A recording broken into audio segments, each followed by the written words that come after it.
Hello नमस्ते प्रणाम। आप लोग द कोरल भोजपुरी देख रहे हैं। आज बॉलीवुड हिंदी फिल्म के बारे में कुछ बात कर लेते हैं। सनी देओल का एक फिल्म आया है गदर 2। फिल्म आते ही पूरे हिंदुस्तान में भूचाल मचा दिया और साथ साथ में पाकिस्तान में भी। ये फिल्म अगर ऐसा फिल्म आने लगे तो फिर जाके पहले जैसा जैसे बॉलीवुड में पहले जैसे फिल्म आता था लगेगा कि हाँ अब आ रहा है। सबको सनी देओल से सीखना चाहिए। क्या मूवी है, अपने देश के प्रति कौन कौन प्यार करता है और देश के लिए कौन कौन कुछ करना चाहता है, प्लीज़ कमेंट में बताइएगा आप लोग। और अभी तक कौन कौन ये फिल्म देखे हैं, हम 2 बार जाके देख चुके।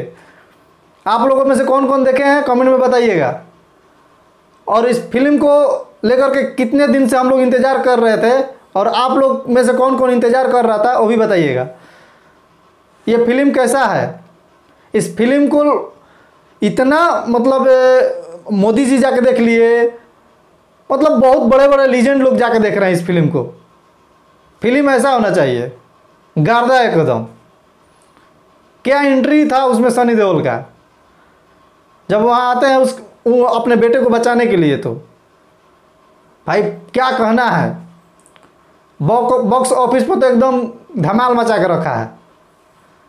बाकी आप लोगों का क्या राय है कमेंट में बताइएगा। और भाई के चैनल को सब्सक्राइब कीजिए और फिल्म जाके देखिए, हॉल में लग गया है, आप लोग जाके सपोर्ट कीजिए और अपने देश के लिए कुछ करिए। और जो जो अपने देश से प्यार करते हैं प्लीज़ मेरे चैनल को सब्सक्राइब करिएगा और ऐसे ऐसे फिल्म को सपोर्ट कीजिए आप लोग। ठीक है, चलते हैं। जय हिंद।